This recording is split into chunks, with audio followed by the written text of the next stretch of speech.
오늘은 누가복음 19장 42절 말씀을 통해서 너희가 평화의 일을 아느냐라는 제목으로 하나님의 말씀을 함께 살펴보도록 하겠습니다. 우리 성도들은 날마다 은혜의 말씀을 펼쳐놓고 경건한 믿음의 선배들의 거룩한 글들을 함께 읽고 묵상하여 마음 깊이 새기고 그로 인한 하나님과의 교제로 기쁨과 성령의 충만한 시간을 갖게 됩니다. 그리고 하루의 일상을 시작하기 전에 하나님 아버지, 오늘 하루도 하나님 영광을 위해서 살게 해 주시옵소서. 죄를 짓지 않게 해 주시고 만나는 형제와 동료를 사랑으로 대하게 해 주시고 저희의 거룩하고 선한 모습을 통해서 또 저희의 입술을 통해서 예수님을 전하게 해 주시옵소서. 기도와 함께 사랑하는 가정을 출발하여 세상으로 일터로 향합니다. 그리고 일터로 향하면서도 아침에 읽었던 말씀을 생각하며 또 손안에 있는 스마트폰의 성경 앱을 통해서 말씀을 읽고 묵상하면서 일터에 도착하기도 합니다. 이렇게 은혜로 충만하여 사람들을 만나면은 그 처음 모습은 상대방에게 사랑스러운 천사의 모습으로 비추어질 것입니다. 사랑이 가득한 표정과 부드러운 목소리, 누가 싫어하며 불편해할 수 있겠습니까? 그 모습을 성경은 이렇게 말씀하고 있습니다. 빌립보 3장 3절, 하나님의 성령으로 봉사하며 그리스도 예수로 자랑하고 육체를 신뢰하지 않는 우리가 곧 할례당이라 참된 그리스도인이다 라고 말씀하고 있습니다. 참으로 중생하고 성령으로 충만한 성도의 삶의 모습이 바로 이러한 모습입니다. 그러나 어느덧 사람들 속에 들어가서 부딪히며 일을 하고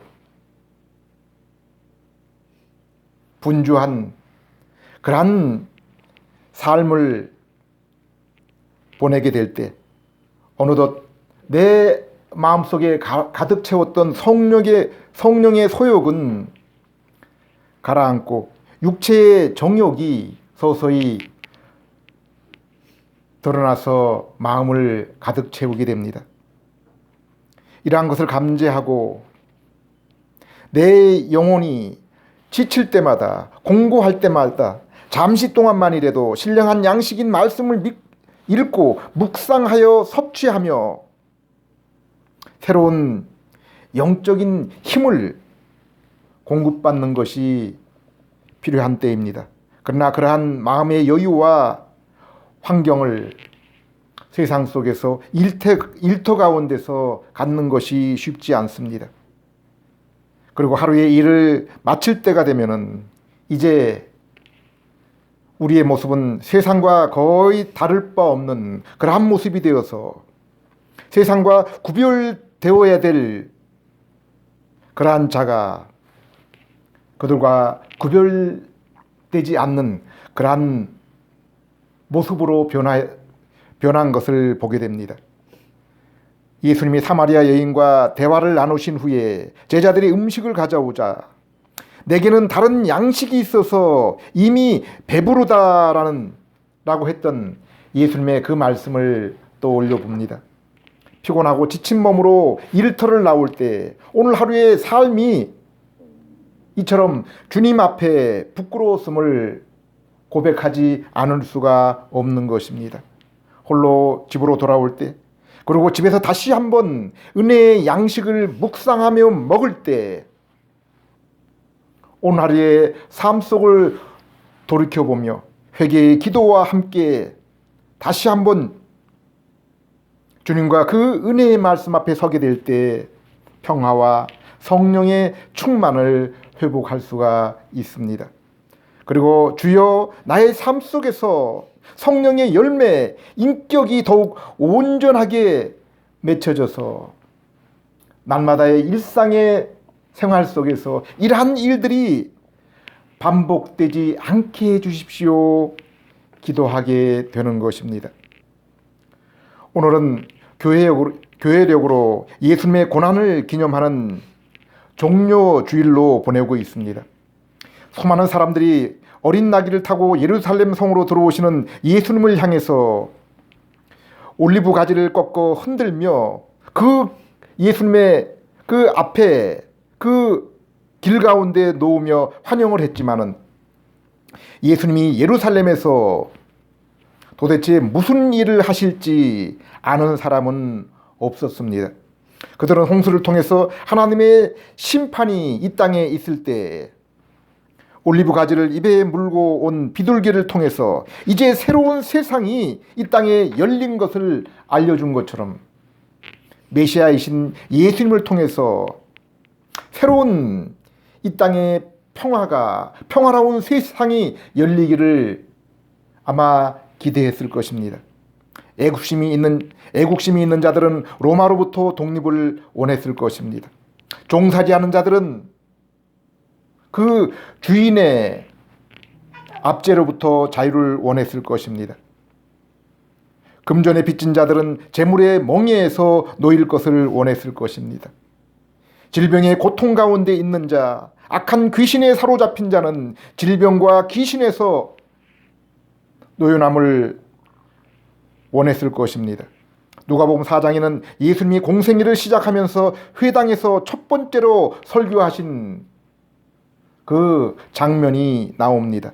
누가복음 4장 16절에서 19절, 예수께서 그 자라나신 곳 나사렛에 이르사 안식일에 자기 규례대로 회당에 들어가서 성경을 읽으려고 소심해 선지자 이사야의 글을 드리거늘 책을 펴서 이렇게 기록한 데를 찾으시니 곧 주의 성령이 내게 임하셨으니 이는 가난한 자에게 복음을 전하게 하시려고 내게 기름을 부으시고 나를 보내사 포로된 자에게 자유를 눈먼 자에게 다시 보게 함을 전파하며 눌린 자를 자유하게 하고 주의 은혜의 해를 전파하게 하려 하심이라 하였더라. 이사야서 61장 1절 본문을 보면은 예수님의 이 사역이 삼위일체 그 하나님이 함께 하신 이름을 분명하게 나타내고 있습니다. 여호와께서 내게 기름을 부어 주셨으므로 주 여호와의 영이 내 위에 내리셨도다. 성부 하나님께서 성령을 그분 곧 예수님께 부으셔서 예수님이 기름 부음 받은 자 곧 메시아의 사명을 감당하신 것입니다. 예수님은 이 이사야 말씀을 가리켜 이렇게 말씀하고 있습니다. 누가복음 4장 21절, 그때 예수님은 그들에게 이제 읽은 이 성경 말씀이 오늘날 너희에게 이루어졌느니라. 이사야는 이 말씀의 성취에 대해서 이렇게 다시 설명하고 있습니다. 이사야서 61장 2절에서 4절, 그리고 여호와의 은혜의 해와 우리 하나님의 보복의 날을 선포하며 모든 슬퍼하는 자들을 위로하게 하시려는 것이다. 또한 시온에서 슬퍼하는 자들에게 재 대신에 화관을 씌워주시고 슬픔 대신에 기쁨의 기름을 발라주시며 낙심하는 영 대신에 찬양의 옷을 주시며 그리하여 그들이 의의 나무 여호와께서 자신의 영광을 보여주시려고 선수 심으신 나무로 불려지도록 하기 위함이라. 그들은 옛날 황폐해진 곳을 다시 일으켜 세우고 오랫동안 폐허가 된 곳을 수리할 것이다. 또한 대대로 무너진 채로 내버려 두었던 것들을 다시 세울 것이다. 메시아가 이 일을 이루시는 그때는 여호와의 은혜의 때라고 했습니다. 또 보복의 날이라고 했습니다. 그리고 모든 죄 가운데 슬퍼하는 자들을 위로하게 하려는 그러한 날이라고 했습니다. 예수님은 공생의 기간 동안 바로 이 때에 대한 말씀을 여러 번 하셨습니다. 내 때가 아직 오지 않았다. 어머니 마리아가 가나 혼인잔치에서 포도주를 원할 때 하셨던 말씀입니다. 또한 이제 그 마지막이 가까울 때 내 때가 이제 가까이 왔다라고 하면서 제자들에게 그 때를 가르쳐 주셨습니다. 비로소 가르쳐 주셨습니다. 또한 하나님 아버지께 이 때를 위함이니이다라고 기도하며 말씀하셨습니다. 복음서를 보면은 복음서의 많은 분량이 바로 십자가와 그리고 그 십자가를 지기 위해서 예수님이 고난당하시는 그 내용에 관한 것입니다. 그리고 그 중심과 때는 바로 십자가입니다. 요한복음 17장을 보면은 예수님은 십자가를 앞두고 이렇게 기도를 하십니다. 요한복음 17장 1절 아버지여 때가 이르렀사오니 아들을 영화롭게 하사 아들로 아버지를 영화롭게 하옵소서. 예수는 바로 이 하나님의 은혜 때 곧 죄와 사망과 마귀의 일을 보복하시는 이 보복을 선포하는 날을 위해서 예루살렘 성에 입성하신 것입니다.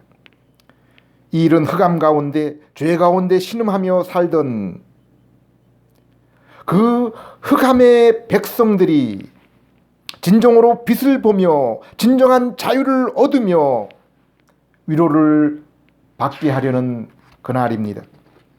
갈라디아서 5장 1절에도 그리스도께서는 우리에게 죄의 종에서 죄의 멍에에서 벗어나 자유케 하려고 오셨다고 했습니다. 그리스도께서 우리를 자유케 하려고 자유를 주셨으니 그러므로 굳세게 서서 다시는 종의 멍에를 매지 말라. 그러나 지금 종료주일에 예수님 앞에 환호하는 수많은 군중들도 예수님이 주시고자 하는 참된 자유와 평화에 대해서 알지 못했습니다. 또한 세상과 종교 지도자들은 예수님을 죽이려고 음모를 꾸미기까지 했습니다. 예수님은 이들의 모습을 보면서 눈물을 흘리시면서 이렇게 말씀하십니다.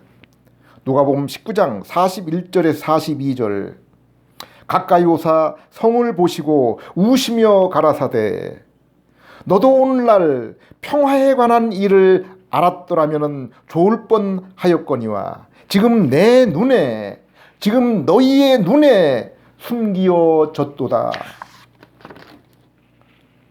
오늘 우리의 눈, 우리의 모습은 어떻습니까?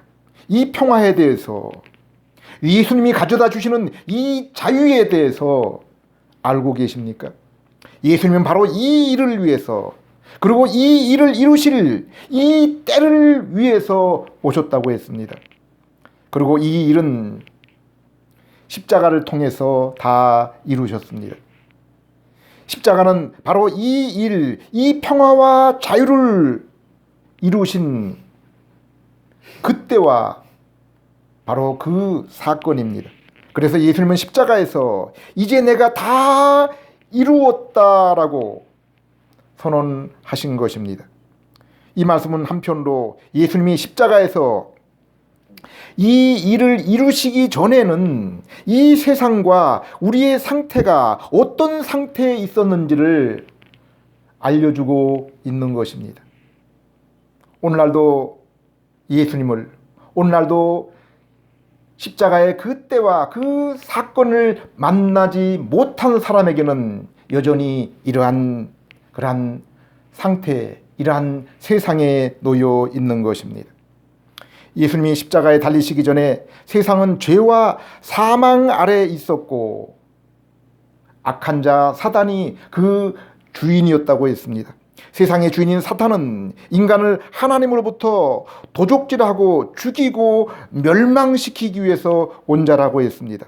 그렇게 하기 위해서 사람을 속이며 하나님께 참소하는 자였다고 했습니다. 그래서 성경은 사단에 대해서 이렇게 말하고 있습니다. 요한복음 8장 44절, 너희는 너희 아비 마귀에게서 났으니 너희 아비의 욕심을 너희도 행하고자 하느니라. 저는 처음부터 살인한 자요, 진리가 그 속에 없으므로 진리에 서지 못하고 거짓을 말할 때마다 자기의 것으로 말하니 이는 저가 거짓말장이요 거짓의 아비가 되었음이라. 마귀는 본래 하나님의 천사 가운데도 우뚝 선 천사장 중에 하나였습니다. 천사는 하나님을 찬양하며 또 구원 얻을 성도를 섬기기 위한 하늘에 있는 영적인 존재였습니다. 그러나 하나님과 같아지려는 그 교만 때문에 타락하여 그를 추종하는 3분의 1의 천사들과 함께 땅으로 쫓겨난 자들입니다. 그리고 이 땅에 있는 최초의 인간을 그의 꾀임에 빠져 교만하여 하나님을 대적하게 만든 자입니다. 아담은 사단의 꾀임에 빠져 하나님이 금지한 선악과를 따먹고 하나님과의 교제를 상실하고 죽음에 이른 것입니다. 여기에 죽음은 하나님과의 교제를 상실한 영적인 죽음, 관계에 있어서의 죽음입니다. 이렇게 죄는 하나님과의 교제를 단절하게 한 원인입니다. 하나님의 형상을 입어서 인격적으로 하나님과 교제를 통하지 않고는 인생은 세상의 그 어떤 것으로도, 하나님이 주신 그 어떤 피조물로도 결코 만족할 수가 없는 존재입니다. 그래서 고린도후서 3장 5절에 이렇게 말씀하고 있습니다.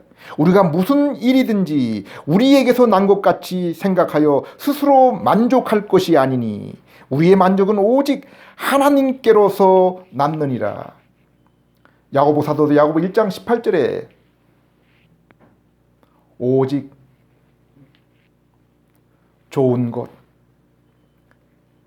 신령한 것, 참된 것은 회전하는 그림자도 없으신 빛들의 아버지 하나님으로부터 우리에게 주어지는 것이다 라고 그렇게 말씀하고 있습니다. 하나님과의 언약을 깨트리고 죄 가운데서 하나님과의 교제를 떠난 인간이 만족과 행복을 얻기 위해서 수고하고 애를 쓰지만은 결코 만족과 평화와 또 자유를 얻을 수가 없는 것입니다. 육신의 정욕대로 살고 또 아무리 눈에 보기 좋은 것들을 다 얻고 자신의 아름다운 것을 아무리 자랑하고 또 세상으로부터 인기와 찬사를 얻어도 그것으로 행복과 만족, 자유를 얻을 수가 없는 것입니다. 하나님의 형상을 입은 영적이고 인격적인 존재인 인생은 오직 하나님을 다시 만나서 하나님과 그 평안을 이루고 영적인 교제를 회복하기 전에는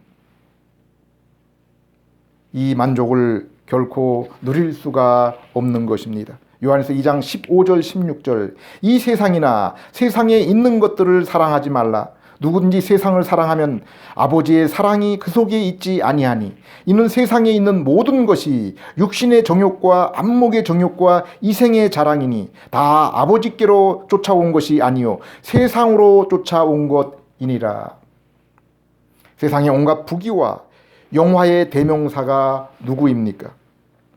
솔로몬은 자신에게 기쁨을 줄 것이라 생각한 모든 것을 취해 보았고 눈에 보기 좋아 보이는 것을 다 감상했고 세상에 지혜로워 보이는 그 지식과 이치를 다 알아보았지만은 그가 이 모든 것을 얻고 감상하고 누린 후에 고백한 것이 무엇입니까? 허무입니다. 내게 있는 그 모든 것이 허무라고 했습니다. 헛되고 헛되니 내가 가지고 있는 것, 내가 보고 누린 모든 것이 헛되도다. 해 아래 모든 것 중에 새로운 것이 없도다라고 후회하며 고백했습니다. 그러나 이와는 달리 성도된 바울은 어떻게 고백하고 있습니까? 자신이 이제껏 유익하게 여겼던 세상의 모든 것들을, 피조세계의 모든 것들을 해로 여기고 배설물로 여기고 그리스도와 십자가만을 가장 귀한 것으로 여기고, 그리고 우리 주님 그리스도와의 만남과 사귐을 가장 고상한 것으로 여길 때 바울이 고백한 것이 어떠한 것입니까? 빌보 4장 11절, 내가 궁핍함으로 말하는 것이 아니라 이제 내가 어떠한 형편에서든지 스스로 만족하게 되었습니다. 그리고 내가 이렇게 기뻐하는 것처럼 여러분도 나를 본받아 기뻐하는 사람이 되십시오라고 부탁하고 있습니다. 그런데 이러한 고백과 권면을 바울이 언제 했습니까? 그가 로마 감옥에서 육신의 자유가 구속된 상태에서 한 것입니다. 어떤 형편에서도 이처럼 만족하며 어떤 고통 속에서도 이토록 기뻐할 수 있는 비밀이 무엇입니까? 예수님은 바로 죄인인 우리에게 이 만족과 기쁨과 평화를 위해서 오셨다고 했습니다. 성경은 천국에 대해서 이렇게 말씀하고 있습니다. 로마 14장 17절, 천국은 먹고 마시는 것이 아니라 성령 안에서 의와 화평과 희락이라. 아담이 마귀의 꾀임과 죄로 인해서 자신의 벌거벗은 모습을 수치스러워하며 두려워하며 나무 뒤에 숨었을 때 하나님이 짐승의 가죽으로 그 부끄러운 그 수치를 가리우셨습니다. 이것은 짐승의 희생을 통해서 아담의 죄의 부끄러움을 가려준 것입니다. 우리의 죄를 가리우기 위해서, 하나님과 화목을 위해서 누군가 피를 흘려야 함을 우리에게 보이신 것입니다. 창세기 3장 15절은 그가 여인의 후손으로 오셔서 마귀의 머리를 부술 것이라고 했습니다. 요한일서 3장 8절은 바로 예수님이 이 땅에 오신 것은 마귀의 일을 멸하기 위해서, 마귀의 권세와 머리를 부수기 위해서 오신 분이라고 했습니다. 이렇게 첫 번째 짐승의 희생 제사를 죄인된 아담을 위해서, 우리를 위해서 하나님이 친히 준비하셨습니다.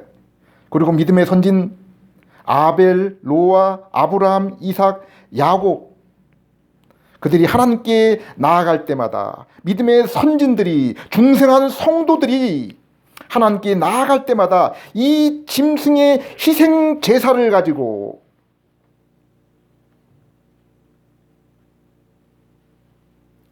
그 희생 제물을 통해서 장차 십자가에 달리실 참된 그 희생 제물, 화목 제물로 오실 그리스도를 바라보고 하나님께 나아간 것입니다. 제사를 드린 것입니다. 그리고 이스라엘이 흑암의 세상 애굽에서 나올 때도 어린 양의 피를 통해서 구속을 받고 탈출을 했습니다. 그래서 히브리서 9장 22절에 이렇게 말씀합니다. 율법을 쫓아 모든 물건이 피를 통해서 정결케 되나니 피 흘림이 없은즉 죄사함도 없느니라. 여기 이 짐승의 피는 바로 우리의 죄를 대신하여 십자가에서 피 흘리신 예수님의 모형이며 비유입니다. 죄인이 거룩한 하나님께 나아가기 위해서, 예배와 제사를 위해서는 이렇게 속죄 제물과 화목 제물이 필요했습니다.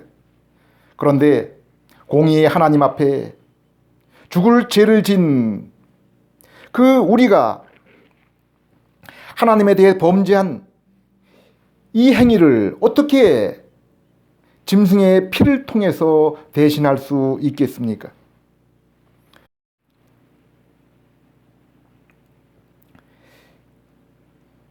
그래서 신약 성경은 예수님을 구속의 제물, 화목의 제물이라고 했습니다. 세례 요한도 세례를 받으시는 예수님을 세상의 죄를 지고 가는 하나님의 어린 양이라고 했습니다. 이 예수님의 보혈만이 우리를 죄에서 해방시켜 줍니다. 죄의 결과인 사망을 도리어 삼키게 합니다. 죄로 인해 우리의 주인 노릇을 하며 하나님께 고소했던 그 사단의 권세를 깨트리고 벗어나게 하는 것입니다. 하나님의 평화의 때는 바로 예수님이 십자가에 달린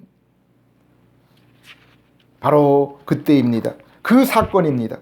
로마 3장 23절에서 25절 모든 사람이 죄를 범하였음에 하나님의 영광에 이르지 못하더니 그리스도 예수 안에 있는 구속으로 말미암아 하나님의 은혜로 값없이 의롭다 하심을 얻은 자 되었느니라. 이 예수를 하나님이 그의 피로 인하여 믿음으로 말미암은 화목제물로 삼으셨느니라.